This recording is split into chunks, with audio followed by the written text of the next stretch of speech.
So this show is carbon positive. We've partnered with Carbon Positive to allow us to get to that point. Listen to the show to find out how you also can become carbon positive.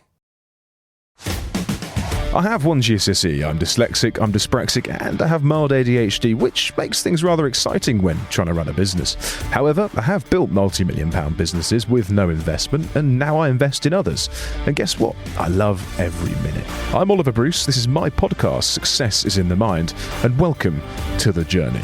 A podcast where we speak to founders and entrepreneurs from the businesses that you've always wanted to know more about. We delve into the formative years of their business lives and ask those with the inside track on startup and scale-up life the questions I wish I knew the answers to when I started out. As always, the more you share and subscribe to this podcast, the more people that'll be able to learn, enjoy, and avoid the mistakes that so many make. So, when should you raise VC funding? Should founders give all employees equity? And what do acronyms banded around in boardrooms like SEIS, EIS, TAM and VAT actually mean to founders like you? We'll shed light on just how many founders are neurologically diverse, and we'll show you how to get through tough times when things inevitably get hard. I'm Oliver Bruce, and welcome to Success is in the Mind, The Journey.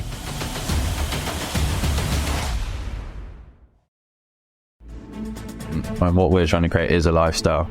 It's a way of being. It kind of emulates what we're about. It's about trying to live your best life. You know, failure is not an option. Basically, I know it's as cringe as it is, but it's really not. So one of the briefs to our initial branding for Primetime, like maybe the top line of the branding brief is whatever the logo is, we want it tattooed on our body. So it has to be cool enough, we have to like it enough. So we both have it tattooed. If you haven't moved your business along, in one step each day, basically don't leave the office. We're both yes men. I'm probably more of a yes man. Sam, Harvey, welcome to the show. Sam, I want to start with you. You were born, and now you're here. What's happened in between? Wow, I don't know where to begin. A lot. So I guess right from the beginning, I was born into a big family. I'm one of five. I'm the youngest one. Siblings in all different fields, but ultimately, I guess, all stems from sort of mum and dad. Dad was quite a successful guy, had his own marketing PR company, got it to about 2,000 employees by the sort of 1990s, and then floated it on the London Stock Exchange and sort of got out of it. And now is in his 70s and still in the office every day and sort of grafting day in, day out. Never really sees my mum, so she's happy.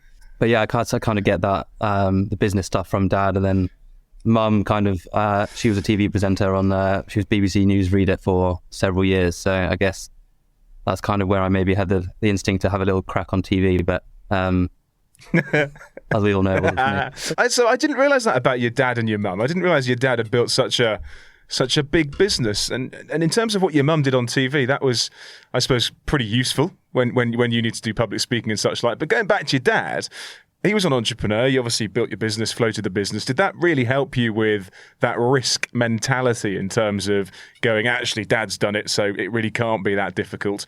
I'm going to give it a go, because you now run Primetime, but before that, you obviously chartered private jets for the rich and famous. I guess having a dad that's done what he's done is always. I've always wanted to do the same. I've never wanted to work for anyone else. I guess I was just it's those steps that you take when you're, younger, and you do the school, then you do the uni, then you go into your first job before you really know what you're doing.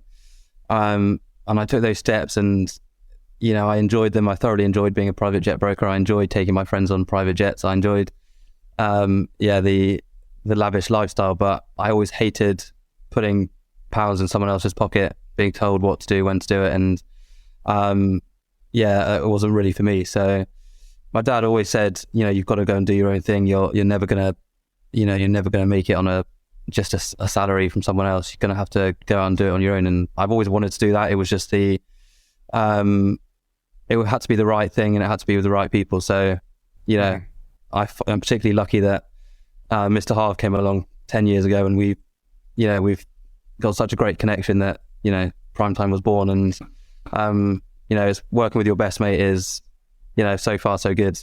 We get on so well, and we do very different things. We complement each other in different ways, so Yeah, it's nice Yeah, place to be. 100%. And in terms of, I suppose we'll get into the friendship piece in a minute, but Harv, before you went into primetime, you were PwC. But before all of that, what was your kind of life like prior to accountancy and then beer? A little different, I guess, to Sam's in terms of sort of the parent influence there. But I grew up in Australia. My dad's an Aussie. Grew up in Sydney. And then my mum's Spanish Gibraltarian. So I moved to Spain when I was 12. So I've kind of grown up around the world, never actually lived in the UK. I think that's given me quite an open mindset to life and sort of cultures and how people operate, which is kind of maybe that's pushed me into entrepreneurial route and where my risk appetite comes from. But my parents and family have always been very by the book, through the systematic approach, accountants, lawyers, insurance, all successful professionals. But I'm sort of the breakaway child in the family.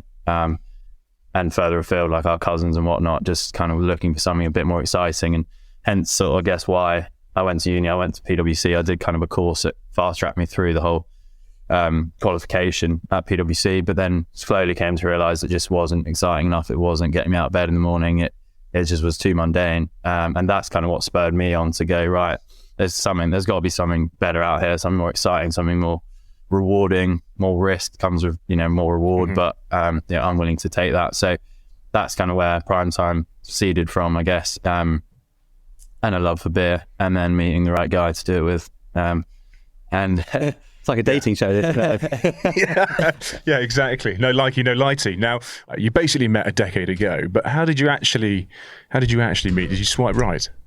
No, it was a more sort of old school way of swiping right, I'd say. There was a guy on train situation. Oh, really? Go on. Yeah, it was very weird, actually. I worked down in London. I was at Newcastle University, but this course that I did with PwC, I worked part-time down in London. And I was commuting back up to Newcastle for a mate's birthday or something for the weekend. And I was going down the train to the bar to get myself a beer. And I see this guy with a case of beer on his lap, and I go, "Wow, it's tasty." And Sam used to be quite a recognisable bloke, long shaggy poodle hair, and just you could spot him from a mile away. And we'd had mutual friends, and I kind of clocked him. I was like, I know him from somewhere. I'd seen him in my mutual mates' Instagrams or Facebook photos or whatever it was, MySpace maybe back in the day. I don't know. Yeah, Bebo or something. Yeah. And I was I just went, mate, do I know you, or where are you from? I was like, are you friends with Harry? Are you friends with this guy? I was like, yeah. I was like, I knew it. And anyway, we had a beer together, ended up having a weekend out that weekend together. And then next following weekend, I was back down to London for work. He's big dog promoter in Bodo Slosh, his club down in London. So bumped into him there again. I was like, well, that's weird. And then third weekend, down at Oxford Brooks, again, another part of the country, at his house party, bumped into him again. And we were just like, this is fucking weird. 3 consecutive weekends, never met the bloke. And then it kind of just went from there. The rest is history. Obviously, you two both met and you went on holiday, and I'm assuming it was conceptualized, I suppose, not the baby, but the idea, in terms of when you were traveling. The caffeine infused lager was, I think you said, on holiday. You came up with that whilst you were overseas, and you realised that it wasn't being done in the UK. But why did you decide to not necessarily copy someone, but bring it over to the UK if it hadn't been done already? Was it just because there wasn't a market here? Why did you decide to try and tap into that market? Because it's a big risk. I mean, it's something that raises you up, and then the other thing brings you down. It's a stimulant and a depressant in the same tin. Yeah, I mean, I think the seed of primetime was the caffeine infused lager, and it came from kind of seeing a popularity in caffeine and alcohol in other forms of drinking. So through espresso martinis, vodka Red Bulls, Jaeger bombs. There's some hugely popular drinks in the UK, Buckfast, Dragon Soup, all these drinks, which are basically conceptually are caffeine and alcohol, but the most consumed form of alcohol being lager, it just hadn't been done. So that was really the gap in the market. Lager is the most popular drink in the UK and Germany and in Europe, so it's also a perfect market for it. And we just being two active boys and very social boys, we're like, right, this is something we need. We have sometimes, especially at uni as well, and I think everyone can relate, you have nights on the trot and you need something to get you up and back in action. And quite often I was just having a coffee and then a beer, or I'd have beer, and then espresso martini at like some random point in my drinking occasion, which just didn't suit my palate, nor did it suit my wallet, to be honest, because they're triple the price of the game. So it was kind of seeing that gap and going, right, let's put, you know, the functionality from those products, but into the drink that we want, lager. This podcast is sponsored by Huel, and I want to talk to you about the Huel Black Edition, which is a high-protein meal with everything your body needs in a complete shake. All you need to do is add 2 scoops to water, and you've got yourself 26 essential vitamins and minerals and 40 grams of protein in one 400-calorie serving. I'm sure many of you can relate to not being able to get a nutritious breakfast or lunch in your working week, and I've found that Huel is the answer. It automates what you do for those meals, so in the morning, I don't have to think about it. I add water, 2 scoops, shake and go. It eliminates the possibility of making those questionable breakfast decisions, and I know I've got the protein, I've got the calories, and I've got the vitamins. During the working day, just automate it. Make it easy for yourself. There's all sorts of good stuff in Huel: vitamin D, C, E, iron, fibre, protein. It saves me time and it saves you that decision-making process that sometimes leads to you choosing the more unhealthy option. So, if you want to try it, go to huel.com/success. That's HUEL.com/success, and you'll get a free t-shirt and a shaker with your first order.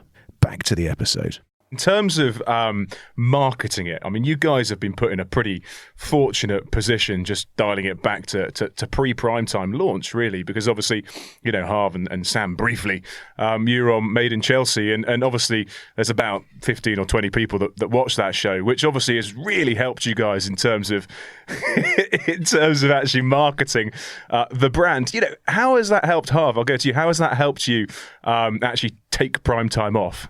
In a lot of ways it has.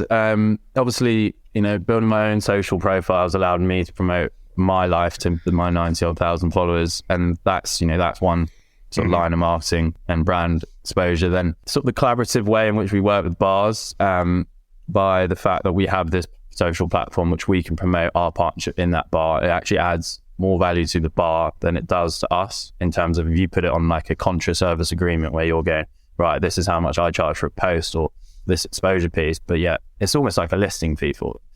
And it just works really like nicely hand in hand. It's a mutually beneficial arrangement where we win, they win, and it helps us seed in the product and also, you know, get rate of sale and pull through off the bar because people know it's there.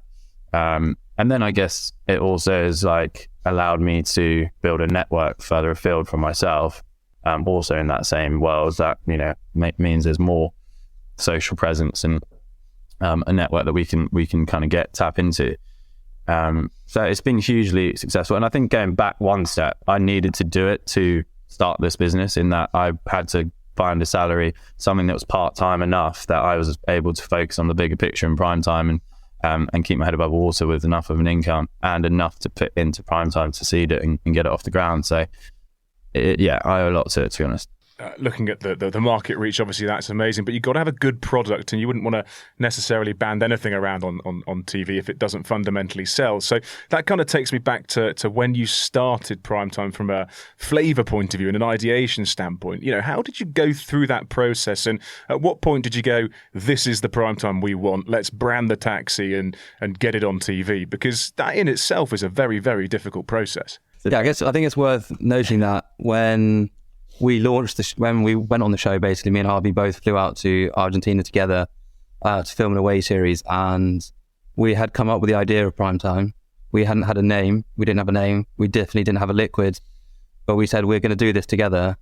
I mean, this was part of Harvey's pitch to me when he called me, and I was sitting on a beach in Australia, and he said, right, you know, this business that we're thinking about doing, let's just go on Made in Chelsea and just launch it. There's no time like the present. Let's just crack on. So I flew from Sydney, he flew from London, and we met in Buenos Aires, and yeah, we had the idea of Primetime. We didn't have anything else, and we went on, and our scene was like walking into a pub, and we'd just been looking for a brewery out there, or looking for like Argentinian hops to make our beer. So the storyline really started there, and from there, obviously it's filmed, and then it comes out like several months in arrears. So we had time to work on it, and then we flew back to the UK, and obviously lockdown happened, and we both got chucked in the sort of Big Brother-esque Made in Chelsea house in Surrey, where we were together for 2 months non-stop. and it was a perfect time because when we weren't filming, there was literally nothing to do. You couldn't go outside the house because it was sort of lockdown.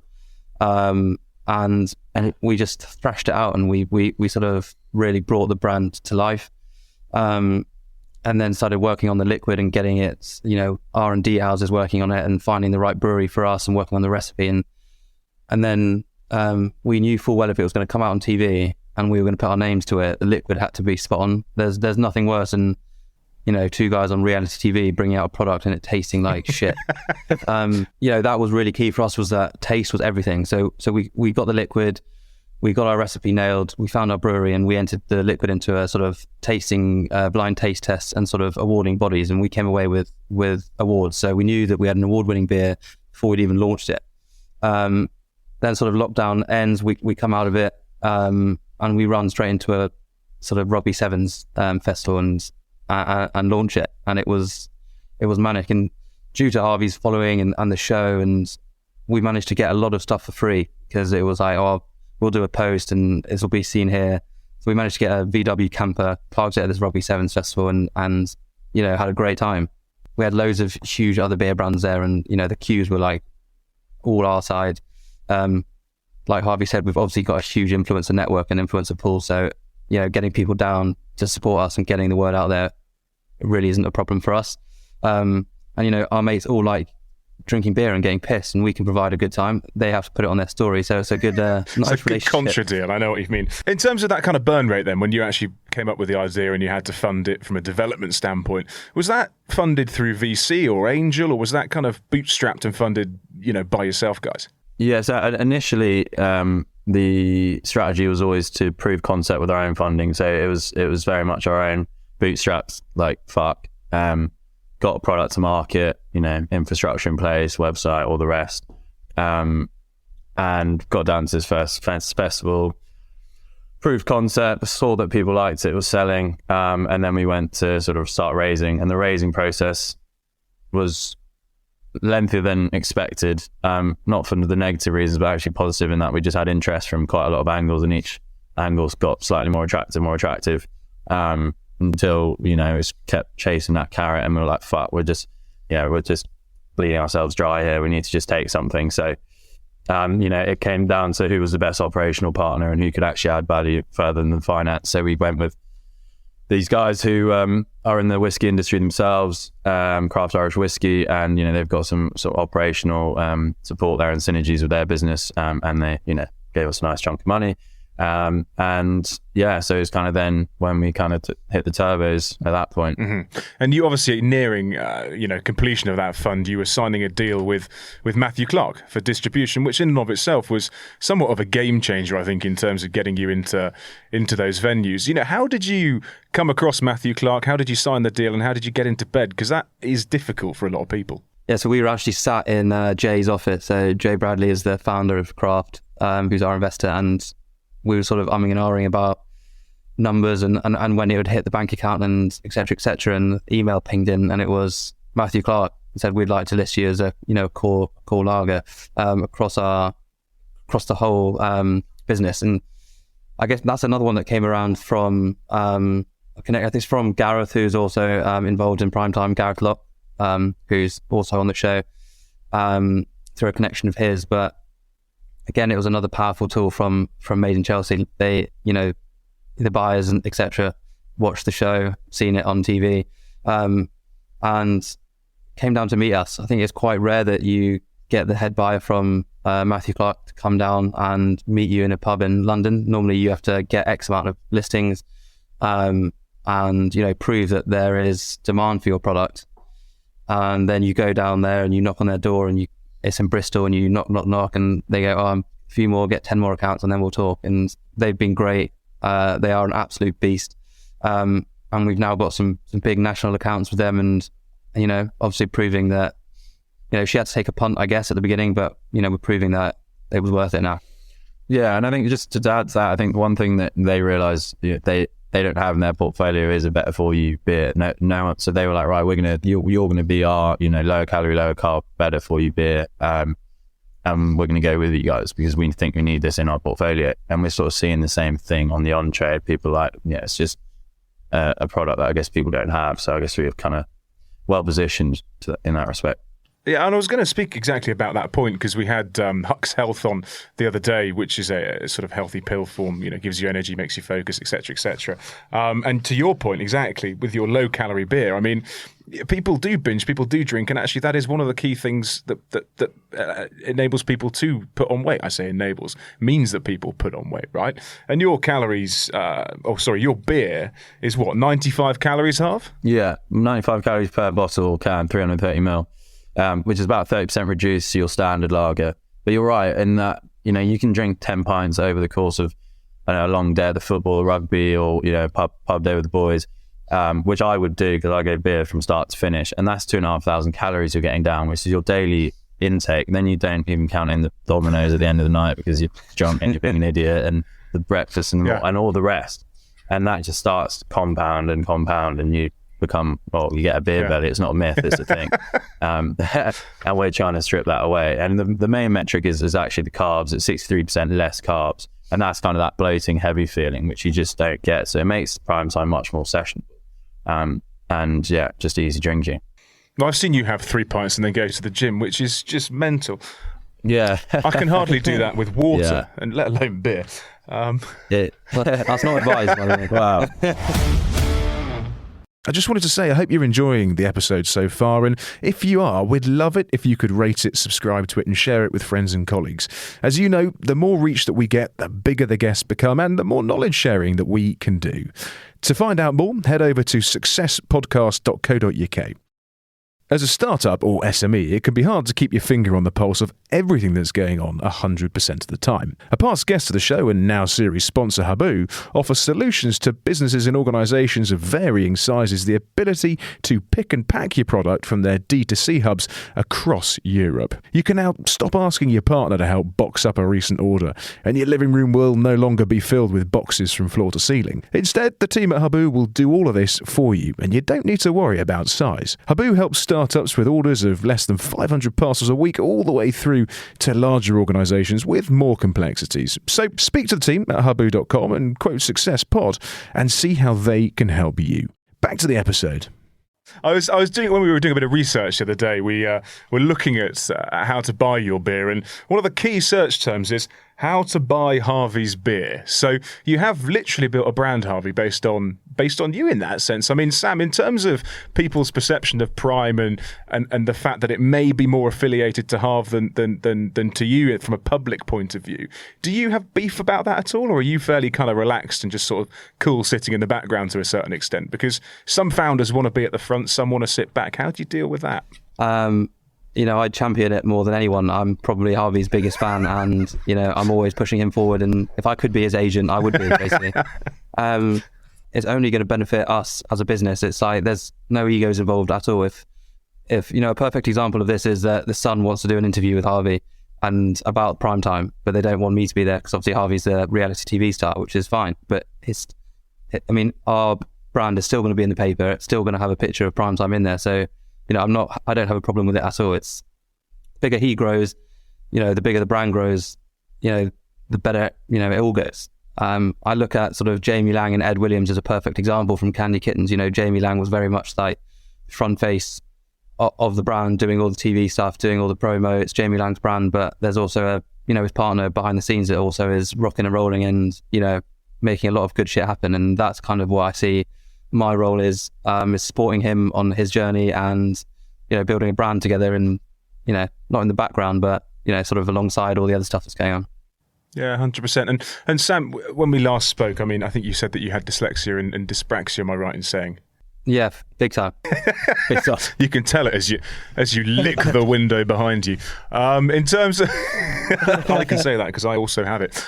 In terms of how you deal with your dyslexia and dyspraxia, how do you do that from the working point of view? How do you compartmentalize things? How do you work with people and make sure that what you're trying to communicate has been communicated correctly? Because in your head, it will have been, but to other people, it might not have been.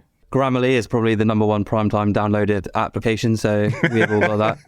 I think my sort of dyspraxia hits me in sort of the numbers, which is where he's an accountant, so we can bounce off each other really well. And then I can verbalize stuff, maybe a little bit clearer than other people can. So I guess it's also about time management. I really have to pay a lot of attention to like making sure everything's in my calendar and I know exactly what I'm doing. I'm not double booking people. I'm not, here and supposed to be there and getting myself muddled up. But I guess I'm learning as I'm going, as this is like the first time we've run our own business and we've got employees and stuff. So, I'm taking each day as they come, and I think we really is having two of us. It's super helpful. We can bounce off each other and sort of, if I'm struggling with something, he'll help me, and if he's struggling, I'll always help him. So yeah, well, let's not forget I'm also dyslexic. So yeah, I mean, I think the whole of prime time was dyslexic. It's a bit like our business. We are all dyslexic. And I think, in part, a lot of founders, a lot of people that do start companies are neurologically diverse. And Harv, going back to, suppose, your point then in terms of you being dyslexic, how do you deal with it? Because obviously you'll have a completely different coping mechanism to Sam and the rest of the primetime team. Mine's very much like words and sort of putting sentences back to front and spelling. Grammarly obviously helps spelling. My and sort of the grammar nowadays, which is great. I think my other one is, I'm not diagnosed ADHD, but it's just having so many kind of moving parts and trying to do, other bits of the business, obviously show, TV stuff, Instagram stuff. It's about like just trying to be efficient and break everything down and like a lot of slots for everything. And sort of, I do find myself doing half the email there, then thinking, oh shit, I've got to do this. So I do half that and then half, and then it's just this kind of inefficient, like chaotic madness, which eventually gets done. But it's like, yeah, I'm still in a process as I go through this journey on how I best streamline that and like become more efficient. And it's just starting to kind of put, I guess, mental structures in place to kind of, get on top of it. But it's difficult. It's a juggling act. It is a juggling act. And in terms of business generally, do you guys have kind of advisors or mentors around you, or are you kind of muddling through and trying to work out what the right and the wrong thing to do is? Obviously, your recent investor will have a say and a steer on what to do. But in terms of process, and I know, Sam, when I popped in a few weeks ago, we were talking about, an email you were sending, and was that email the right email to send? And it was a very fair question. I often ask the same thing when I'm working, but do you have people in place to say yay or nay on certain things? Jay, obviously our investor, is an amazing guy and has built a mammoth business now in sort of just about 4 years. And he's really keen to get involved more. I mean, we had a call with him yesterday and gave him an update on where Primetime was and sort of basically where his money's been spent. And he's always keen to like get on the phone and give us help. He's going to start sort of vetting sales guys a bit more and sort of be more involved. We've also brought on a guy called Ollie, who's a non-exec, who's an amazing guy. He's got a sort of rum brand. He founded a rum brand, and it's valued well into the millions now, and he's in every country in the world. Sort of the world's first sort of Afro-Caribbean rum. It's really cool. And he's got a background in festivals and got a sort of a hospitality sort of events business, and he's come on board and he's really been amazing. He's day to day, like on WhatsApp, on emails, vetting all festival deals and contracts, and should we do this, should we not do that? So he's been great.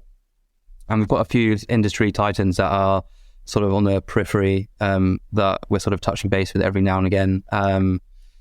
So, we're looking to sort of close that out as the year goes on and sort of within the next raise, really. I guess you, Ollie, you're one of them. You're always on the end of the phone for a phone call. I am, whether it's right or wrong. I don't know if it's right or wrong, but I'm there for you, mate. I am there.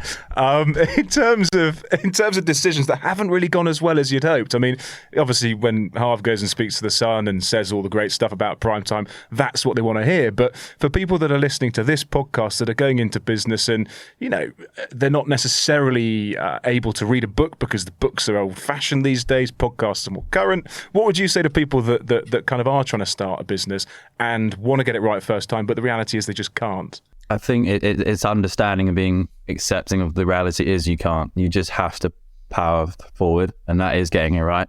Just making decisions. Being stagnant and not making decisions is worse than trying to figure out the right one and getting it right every time.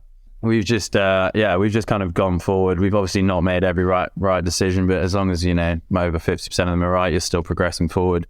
And Yeah, I mean, it's part of the journey. It's kind of the highs and the lows that what you got to be willing to kind of accept. In terms of those that you haven't got right, you say 50% of them are wrong. Example-wise, I mean, what have you done that hasn't gone to plan? So we obviously launched and we found our brewery and we found a brewery at the time that was suitable for us in terms of quantities and we didn't have any money at the time, so it was all done on a budget, a shoestring budget basically. So found this brewery, and then next thing you know, we've landed a sort of major sponsorship of a huge festival in Cambridge called Cambridge Club Festival, where Diana Ross was headlining, and then Strawberries and Cream, which Ludacris was headlining. So circa 40,000 people, and we'd got we'd beat Brewdog on this sort of tender, and we became sort of the main beer of the show, the only lager there. So we had to get our arse in gear and get 40,000 cans down to Cambridge Club Festival. And we were up there the day before, and basically our stock had been held ransom by a logistics company because our brewery hadn't paid the bills, which should have been the first red flag for us.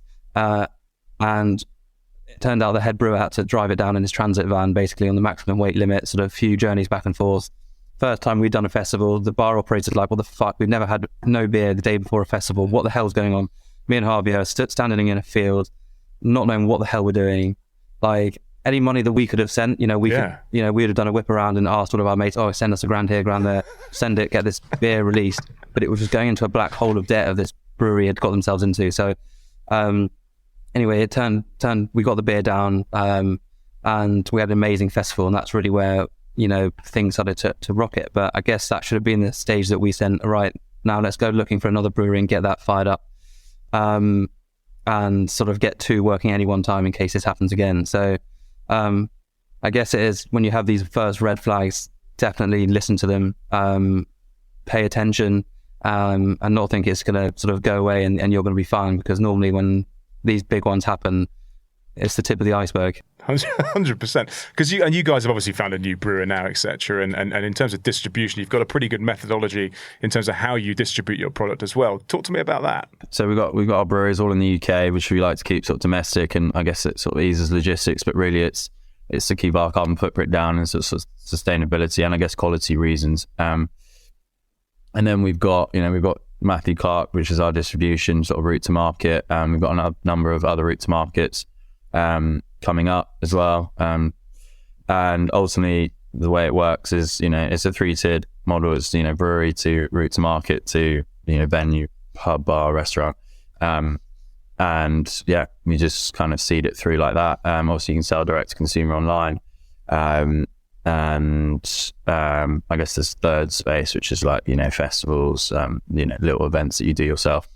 But yeah, that's kind of the gist of how we get refreshing beers in consumer hands. Is that a beer you've got at 10 in the morning, Harv? Is that right? Product placement. Yeah, it's I know. Caffeine beer, mate. So it's your coffee and it's the perfect morning beer. Love what you're doing there.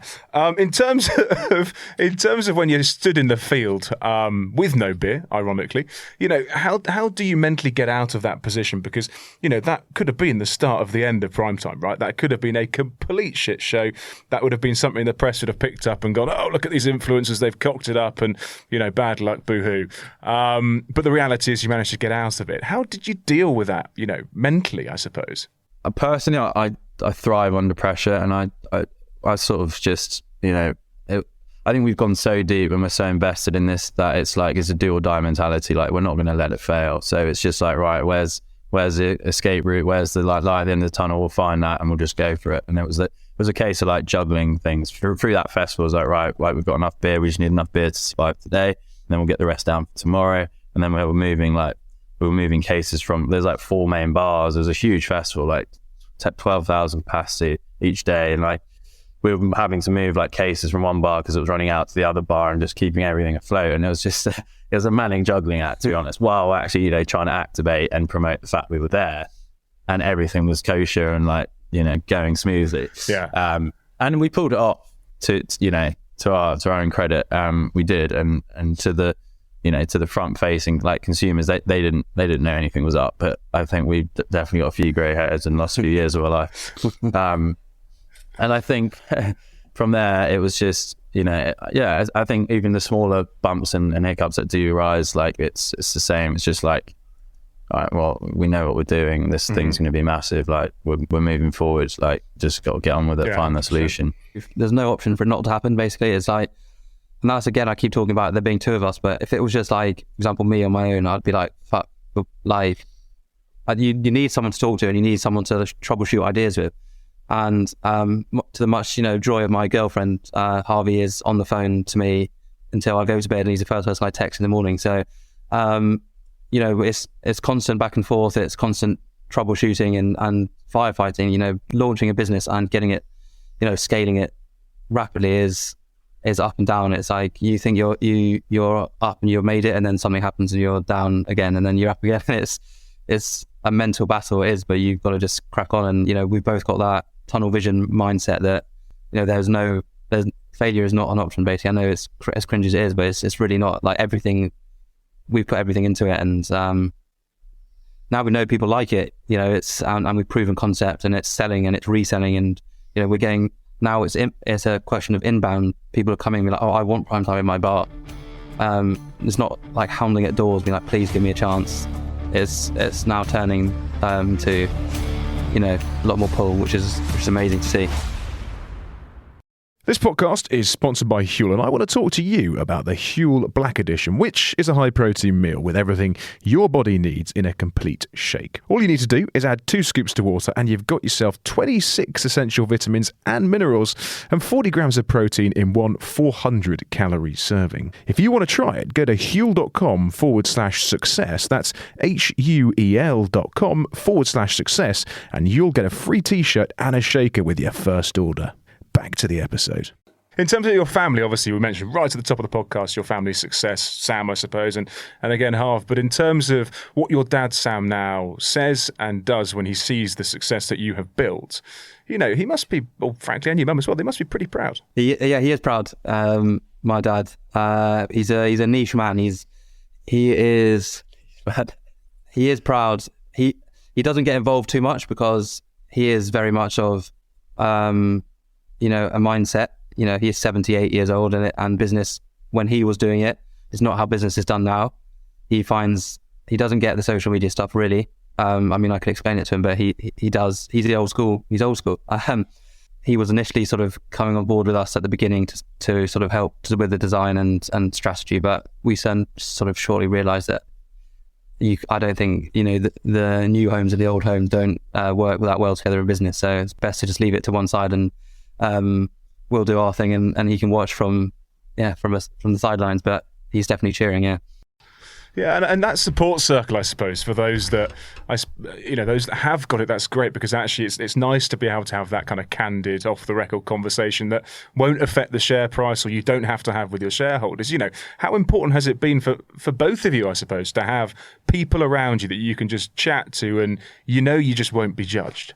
It's extremely important. Yeah, we've got a great network of other young founders as well that are on this same journey, which personally I found extremely helpful. It's funny how when you get to a certain level, they start sort of noticing you and reaching out and stuff. So like, I guess Josh, the founder of Canno Water, is a perfect example. I chat to him a fair amount, and he gives some great advice. He's been there, done that, kind of,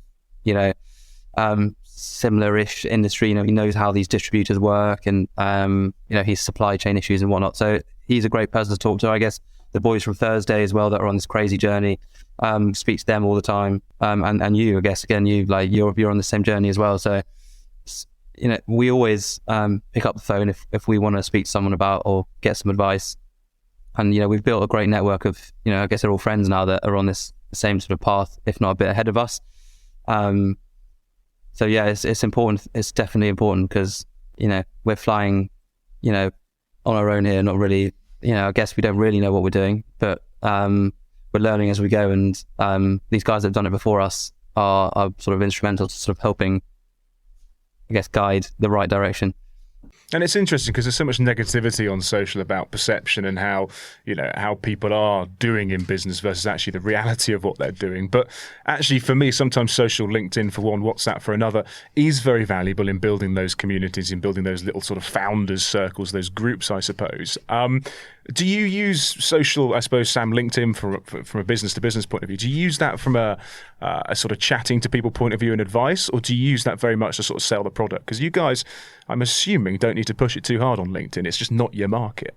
Yeah, I mean, LinkedIn we do. I mean, I post quite regularly and tag Harvey, and then he reposts it. But he's a social media man. But LinkedIn is so powerful in terms of eyeballs on, and you never know who's going to be on LinkedIn. And if you like it, I guess if you like one of our posts, you never know who follows you that's going to see it. Not many people. In terms of, we spoke about it briefly, diversification and that kind of new funding round that you're looking to go through in the next couple of months. From a diversification point of view, maybe let's pick that one up first, Harvey. What does that look like in terms of diversifying your product offering? I guess it's diversifying in two ways. Increasing our product range, which is something we're always looking to do. Our niche is very much better for you functional beer. That's what we're trying to do, but that's why we're innovating.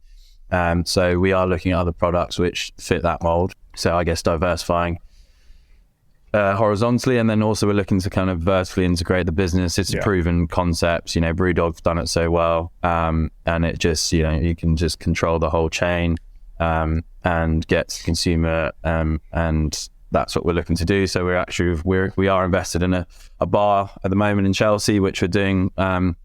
In conjunction with our current investors into Prime Time, the Craft Irish Whiskey Boys, Jay Bradley, and the current sort of operational head there, who's been sort of running the venue for the last 4, 5, 6 years. Yeah. So we're doing a project there, which is kind of separate to, not under the Prime Time umbrella, but it's going to be our kind of dipping a toe into this hospitality vertically integrated space. And it's going to be a cool concept in itself. But then also, I guess the other avenues, we're looking to start a Primetime pub group as well. And that's where our kind of big value add to Primetime will be. And it's going to be sort of a concept of better for you pubbing. So, everything fits the Primetime mold. It's feel good, do good, and enjoy yourself, and, better for you, healthier menus, all the alcohol product being kind of aligned with what we do, stripping out the unnecessaries and just an all-around good time there. So that's kind of the concept we're implementing at the moment. And Made in Chelsea is one of those TV shows which is based in venues, and if the guy that owns a pub chain, it makes total sense for them to film in this pub chain, and the eyeballs that are going to get on these different pubs and the concept's going to get out there is extraordinary. So it just makes total sense, and then it's footfall into the pubs, it's more people buying Primetime or this on draft, and building this sort of bigger, wider group. I like that, the fact that you are diversifying a lot. I mean, most companies, most founders, most businesses will go, great, I've got to start a company, I'm going to focus on the beer, get the beer right, do that for 5 years and maybe exit down the line. But you boys are, going into a pub, starting your own pub chain, growing the beer brand as well. Are you going to have time to do all of that properly, or are you boys going to have to work out a way of delegating and bringing on other potential co-founders of the pub chain, for instance? Yeah, no, 100%. We're working with strategic partners, people who are operationally more versed than we are in that space. We don't know the hospitality market. We do have a partner on board who has done it since the beginning of his career, 14, 15 years now, in the London space and in the regional spaces as well. So he'll be spearheading it operationally. It'll be our kind of conceptual vision, seeding Primetime into it, funding and all the rest alongside him. So yeah, we're quite aware that Primetime's a beast in itself. It's going to take more hours in the day than we have. So it's all about, I guess, choosing wisely where we can put more other hours of the day that will add value to the bigger picture. We're not wasting our time anywhere, but trying to diversify in the most manageable way possible, I guess. It's about not being greedy as well, and bringing on the right people to make sure it can be done. Quite easily, me and Harvey could have a crack at it together and own all the 100% of it together. But that's not what we're about. We, bring in someone that's going to be of huge value. It's going to take a huge weight off our shoulders. We can concentrate on prime time. They concentrate on the pub group, but, we can help with all the activations, with all the marketing, with all the press and PR. So it's a perfect sort of synergy. And, everyone wins, bringing along, another friend along on the journey, and, it'll be fun. Yeah, sounds like a lot of fun. And in terms of the next funding round then, just talk to me about that and potentially where the money and what the money might be used for. I know we do have investors that listen to this. A few have messaged me before. So sell it. Now is your time to pitch it to them, boys. Right. Anyone with money out there, listen up. Sort code. Yeah. Account number, please. Yeah. So we're going to be looking to raise in the next sort of 8 to 9 months. I don't want to. I'm not going to state numbers because we haven't refined exactly what we're after. But we're looking to target sort of 10 million valuation, and what we raise from that will kind of be clearer when we're nearer the time. But it's going to be used just to sort of build out the team, marketing, scaling, get the brand more well known, and probably kind of look to scale internationally at that point. But all kind of stuff we're building towards at the moment. So more sort of revenue driving and focusing on the now, but with our peripherals set on the next raise. A point with that staffing and stuff, obviously, Ollie, you've got a huge team, and the salaries that go out each month are exceptional. So, we want to build a phenomenal team, and with that comes the money. So I think first and foremost, it's going to be building this team. We're super fortunate that we have a army of students that want to be part of prime time, of brand ambassadors that love what we do, want to get involved, and will kind of do anything to get involved. So we're building out a brand ambassador program at the moment, which we're going to seed out there and get people sort of on board and sort of falling in love with prime time and seeing what they can do. And then final years of uni, and then when they come to leave uni, it could be a full-time position in whatever city they're in. And that obviously takes funding. So it's building out the sales team, and we want to be in every venue in the UK. So with that, it takes a team. We can't just do it us in the head office in London. As a startup or SME, it can be hard to keep your finger on the pulse of everything that's going on 100% of the time. A past guest of the show and now series sponsor Habu offers solutions to businesses and organisations of varying sizes the ability to pick and pack your product from their D2C hubs across Europe. You can now stop asking your partner to help box up a recent order, and your living room will no longer be filled with boxes from floor to ceiling. Instead, the team at Habu will do all of this for you, and you don't need to worry about size. Habu helps startups with orders of less than 500 parcels a week all the way through to larger organisations with more complexities. So speak to the team at habu.com and quote SuccessPod and see how they can help you. Back to the episode. So, Harv, in terms of people that are kind of starting out in business, whether that's in your industry or a different industry, what do they kind of need to know, and what would you say to them if you had to do it again? I think it's understanding that the journey is not all up. It's ups and downs, and it's being accepting of that. It's hearing a no, and being kind of determined enough to keep plowing forward and getting the yeses and getting more yeses and nos and just seeing progress. And it's definitely sort of strapping in. Like, it's just hard work, and it's going into the unknown and the dark, and you have to be comfortable with that, because no one's like you. It's uncharted territory that you're doing. Like, every day we don't know what we're doing. We're progressing. We're hitting a new kind of level where we're having to figure out what's now next. And it's just being comfortable with that. So if you're about to take that journey, I would say figure out if you're comfortable with that way of thinking, way of life. And then if you are, then go for it, because it's a fucking fun one. I think a point actually I might add there before you cut in there, Ollie. Is this is quite, my dad always says this actually, is if you haven't moved your business along in one step each day, basically don't leave the office. Even it could be the smallest thing. I remember him saying that he was driving home one day and he hadn't moved the business forward in that day, so he went back to the office and sent a few invoices, which is moving the business forward at least one step every day. So hope just hitting those, take each day as it comes, and keep plowing forward. That is, that's the key. No, I really like that. I really like that. Almost as much as I like your tattoo, Harvey, which is on your wrist for what reason? Product placement. That's what that is. So obviously on the show, branding is very strict, Ofcom regulations. If you're listening, Ofcom, chill out. But yeah, ultimately you can't wear anything branded. And I wanted the tattoo. One of the briefs to our initial branding for Primetime, like maybe the top line of the branding brief is whatever the logo is, we want it tattooed on our body. So it has to be cool enough, we have to like it enough. So we both have it tattooed, but I just went for the risk. So I talk a lot like this, as you've probably seen from the podcast, so that it gets in shot, and there's a bit of subliminal branding there. It's that smouldering look. Where's yours, Sam? On your arse or something? Mine's in my arm. Yeah. I've got a fair few, so the pineapple took up a bit too much space. There you go, you learn something every day. And Sam, you're wearing one of the Primetime caps. I'm assuming that is the merch. I'm sorry for not wearing my jumper. Instead I'm wearing I'm wearing the tee as well. You've got the tee, look at that. It does look good, actually. I like it a lot. In terms, boys, of sacrifices then that you've had to make to get to where you are, Sam, I'll sort of start with you. But it can't have been all singing, all dancing. You can't have done everything you wanted to have done. Granted, you can go out and have a session with your mates still, which is a lot more than most founders can do. But what have you had to say no to get to where you are?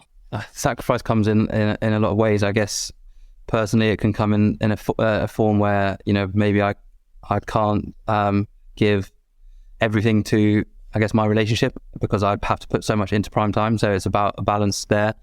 And lucky I've got a very understanding girlfriend, so that's not really too much of a problem. But it's the classic. It's the nights out. It's the going out till 5 a.m. or whatever with your mates. It's just not. Personally, I can't do that, because then I'm not functioning the next day, and we have to be all singing or dancing 7 days a week to make this thing happen. And yeah, I guess that's probably like, the number one thing for me is saying no to people. I was very much a yes man before. So it's kind of turning down things, sort of picking as and when I want to go out. And if it's not necessarily, if it's going to benefit the business, I'll show up. But if it's not going to if it's the standard night out, I'm not going to get anything out of it. I probably will swerve it just because I need to be up the next day doing stuff. So,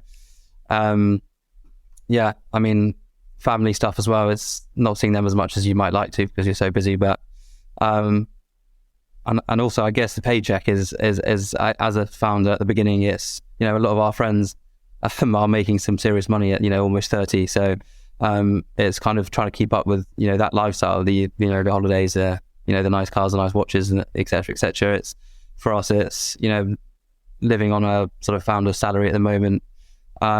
But it's bigger picture. I couldn't care less about that. So it's all about what's coming in the future and building something amazing.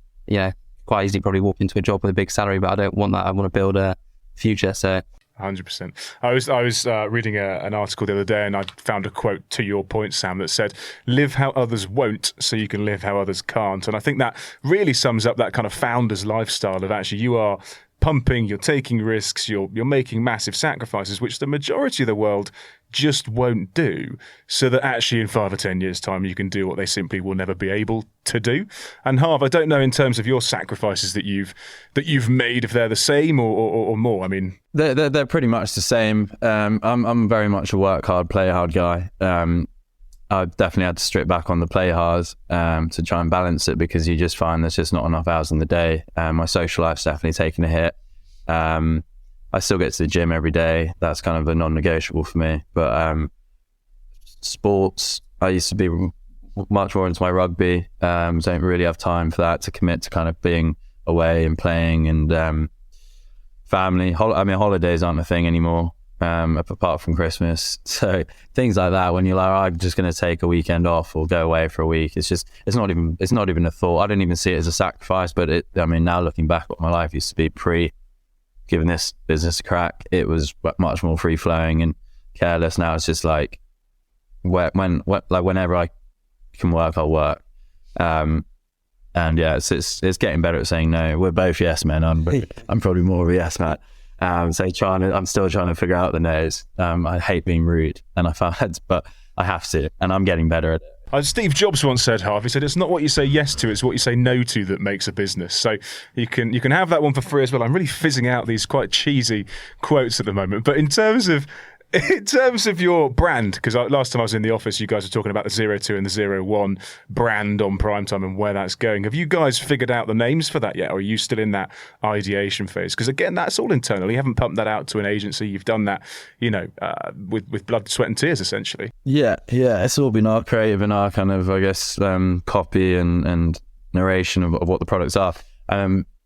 We are still tweaking as we go, adapting, which I think all businesses do. I don't think anyone's brand has ever been the same start to finish. But yeah, we had Primetime Classic, which is the sort of low calorie, low carb lager, and then we had Primetime Caffeine, which is the same but caffeine infused. And we're just still trying to find, based on consumer feedback and how people like order at the bar and whatnot, like what best suits, what's most easily digestible, and what's actually going to kind of have a bar call and a ring to it. So we've actually we haven't got the labels now, but we have moved just to ultimately what we are. We're both lagers. It's Primetime. They're both lagers, and one's just got this additional caffeine, naturally added caffeine in it. So we've got Primetime Lager and Primetime Lager Plus, effectively, and we're just stripping it back, keeping it simple. There you go, perfect plug. But if I want to buy the new branded Primetime, whether that's in the Big Easy or anywhere else, frankly, across London, where can I go? You can get your Primetime in market halls. So any one of those. So Victoria, Oxford Street, Canary Wharf. You can get it in Big Easy. It'll be in probably all of those by the time you hear this. You can get it in Monkey House. It will be the house lager of Bagatelle as well, which is obviously a well-renowned, amazing venue. Anywhere around Fulham, most places, Brookhouse, the White Horse in Parsons Green, the famous Sloaney Pony, Moose Boosh, the list. You can't get hard to be a bit on it. But also, I guess, more easily online, www.primetimelager.com. And then there's a stock tracker on there as well, so you can see all our stockists, and that might be easier routes. There you go. That was excellent. But Sam, don't worry, we can come back on the next series and you can finish off the reel of places. In terms of coming on, boys, thank you so much for your time. I appreciate we're slightly over here.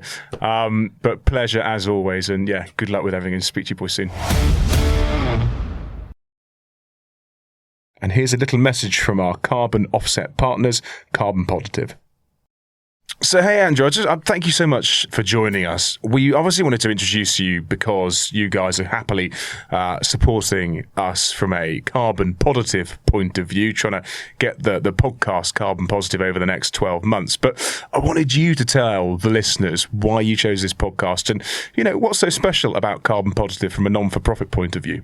So we decided to choose Success in the Mind podcast for a couple of reasons. It's not necessarily our absolute forte because of our position being a not-for-profit, but it definitely aligns with some of the aspects that we do and that we want to support podcasts with in particular. We want to make it easy for podcasts to be able to become carbon positive and to be able to make their podcast environmentally friendly and show their listeners that they have a social conscience. We understand that it's difficult for people and it takes a lot of time sometimes, and we wanted to give podcasts the tools to be able to calculate and offset their carbon footprint throughout their whole podcast, which goes from everything from production to their listeners across the world, and to be able to offset that footprint and become a carbon positive podcast. So, for us, it's something quite close to our heart. From a business point of view, we're very much focusing on becoming carbon neutral. Now, with regards to the podcast, you guys are kindly helping us along the way of becoming carbon positive. So 120% uplift on that, essentially. Just talk to me about how you're going to make our podcast carbon positive over the next 12 months. We essentially use an algorithm to calculate the carbon footprint of every podcast. So with that algorithm takes into account lots of different factors, basically everything from listener location, listener device choices, global electricity consumption. For example, with the device choices, if someone was to listen to a podcast on a mobile phone, it's 600 times less energy intensive than if they were to listen to it on a laptop or computer, for example. So we'll take all of that information and we'll create a custom plan that will be specifically tailored towards Successes in the Mind. That will help us in two ways. It will help us to make sure that we can keep really up-to-date statistics for every single podcast, and it will also give us a good idea to make sure that the algorithm is calculating efficiently. You know, you're A, non-for-profit business. B, I don't think you've necessarily worked with podcasts necessarily like ours before. So it's really exciting to be on that journey with you, helping you guys do it, but similarly sort of seeing what you guys want from us equally. No, you are absolutely our first major case study, which is super exciting for us because it really gives us some in-depth data that we can use to help every other podcast. 80 to 85% of the podcasts that are produced will be able to offset their carbon footprint for less than the price of a takeaway coffee every month. We see podcasting as quite a young industry, which means that we have a unique opportunity to be able to get in there early and to support podcasts to become carbon positive and make podcasting the world's first carbon positive medium. It's properly exciting to be on that journey with you. And I know you guys are based out in Switzerland and we're obviously based in the UK, but to be able to come together remotely is very exciting, and to be able to see our podcast become carbon positive over the next 12 months for me is just another reason to get involved in it. So thank you very much for asking us to get involved. In terms of people that are listening to this show and every other show, where can they go to A, find out more about Carbon Positive, and B, what do they need to do to get in touch? The place to find out more would be to go to our website, www.carbonpositive.com. But then, as we all know, every business comes with unavoidable carbon footprint. We understand that offsetting isn't the absolute answer, but we can make the industry better, first of all, and then what is unavoidable footprint we can try and offset. There'll be a tips and tricks page on the website which will help to reduce, first of all, and then there's a really short little page on there that you can input 2 pieces of data, monthly downloads and average listening time. And then within 2 minutes, a podcast can become carbon positive. I think it's worth saying as well, the footprint of the podcasting industry is 1.7 billion kilograms of carbon per year, just because that doesn't really mean anything to me a year ago, but now it does. It's equivalent to 2 million flights from London to New York every year, or alternatively, a flight every 15 seconds. It's a drop in the ocean as far as the world is concerned, but if we can reduce that and obviously eventually bring that down to zero, or even bring it into the positive section, which is what we're hoping to do, then we hope that should make a difference. Wow, 15 flights a second, carbon positive. I love it. I'm glad we're involved, and thank you so much for thinking of us, Andrew. Thank you very much, Oliver, for speaking to me.